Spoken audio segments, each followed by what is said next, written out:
Tren baru dunia NFT saat ini adalah bergerak menuju pasar bebas intelektual properti. Tidak perlu lagi ada hak cipta, royalti dalam sebuah karya seni. Bagaimana itu bisa dimungkinkan? Saya Adi, host channel ini, seperti biasa akan mengajak kalian belajar bersama mengeksplorasi dunia digital cryptocurrency dan blockchain yang amat luas. Bila waktu Anda terbatas, manfaatkan fitur show transkrip yang ada pada bagian bawah deskripsi konten ini, agar Anda bisa secara cepat melompat ke bagian yang Anda ingin ketahui saja. Baiklah, mari kita mulai. Apakah teman-teman sudah mengetahui apa itu NFT? Ini adalah sebuah bentuk digital dari benda-benda seperti dokumen, permainan, atau karya seni yang berharga yang dibuat di dalam blockchain. Keasliannya bisa dibuktikan dalam riwayat transaksi dalam blockchain.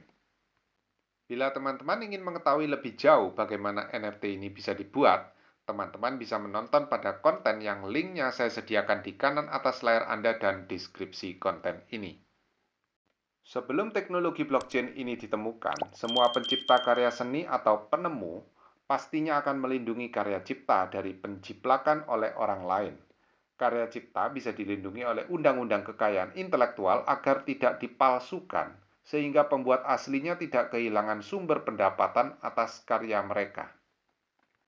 Namun sekumpulan anggota komunitas NFT dalam Ethereum justru membuat kesimpulan sebaliknya.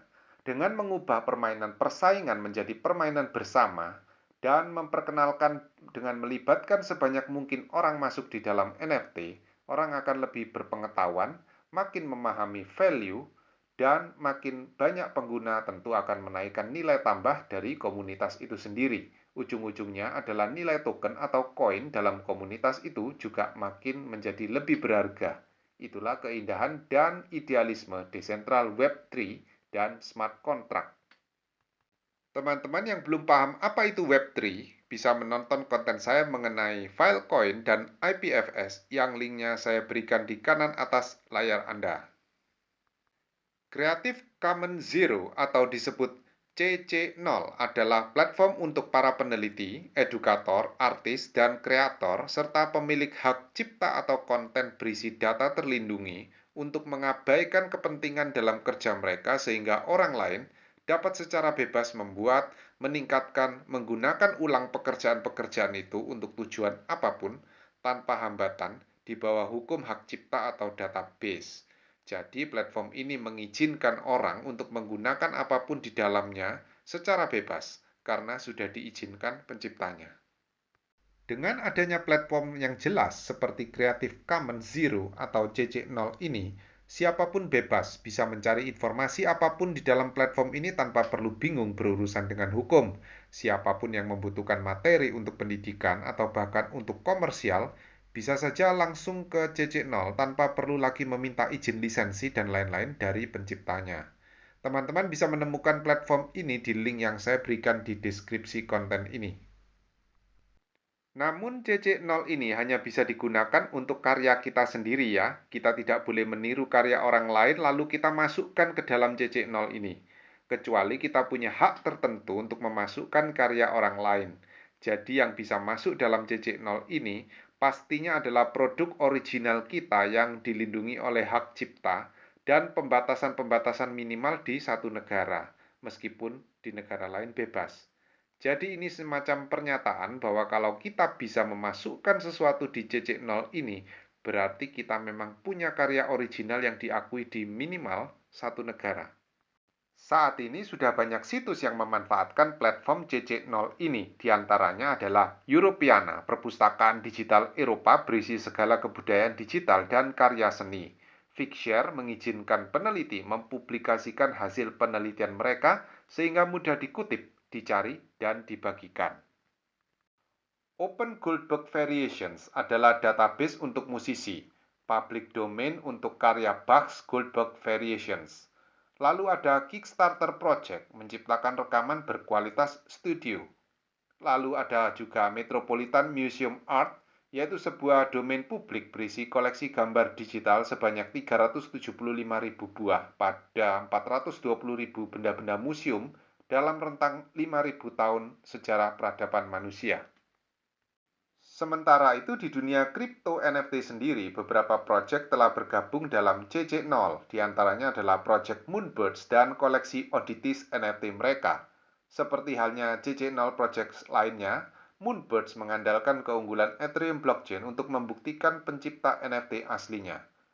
Menurut Kevin Rose, seorang entrepreneur dan venture capitalist dalam thread Twitternya, dia menuliskan bahwa keaslian Moonbirds tidak datang dari trademark dari bantuan pengacara, tapi datang dari satu sumber kebenaran informasi smart contract.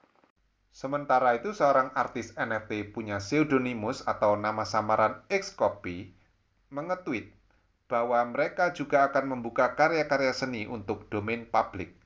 Xcopy ini adalah artis NFT yang sangat terkenal yang menjual sedikit karya NFT sangat eksklusif berharga jutaan dolar sebuah.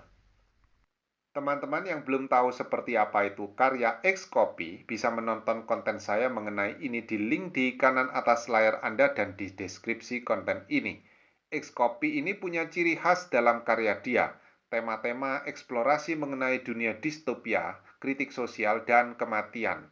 Lukisan-lukisan digitalnya selalu ditandai dengan ciri bergerak-gerak glitching.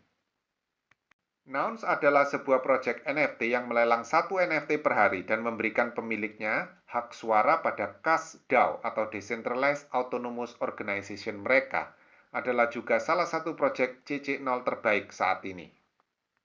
Co-creator Nouns mengatakan bahwa sama seperti kutipan artikel akademis akan membuat paper aslinya makin penting. Pengutipan noun di dalam bentuk apapun sedikitnya menurut tesis mereka akan membuat yang asli makin penting dan makin berharga. Mengenai DAO, ini adalah seperti sebuah organisasi desentral tanpa pemimpin. Teman-teman yang belum paham konsep ini dan ingin tahu lebih jauh tentang ini bisa menonton pada konten yang linknya saya berikan di kanan atas layar Anda saat ini dan di deskripsi konten ini. Selain Moonbirds dan Oddity, Xcopy, Nouns, masih ada lagi proyek seperti Goblin Town, Cryptots, Emverse, Anonymize, dan Bleedmap. Selain itu ada pula proyek-proyek NFT berupa loot NFT, yaitu perangkat-perangkat peralatan digital yang digunakan dalam games dan produk naratif digital. Masih banyak proyek-proyek NFT yang menyadari menariknya platform CC0 ini dan akan bergabung juga di kemudian hari. Bagaimana menurut kalian? Apakah sebagai kreator, seniman, atau peneliti Anda setuju dengan gagasan berbagi karya tanpa hak cipta ini? Atau Anda justru yang berpendapat ini tidak bermanfaat dan merugikan? Tuliskan ya komentar Anda di kolom komentar. Demikianlah konten kali ini. Terima kasih sudah menyimak hingga usai. Dukung ya channel ini dengan share, like, dan subscribe. Terima kasih, sampai jumpa di lain waktu.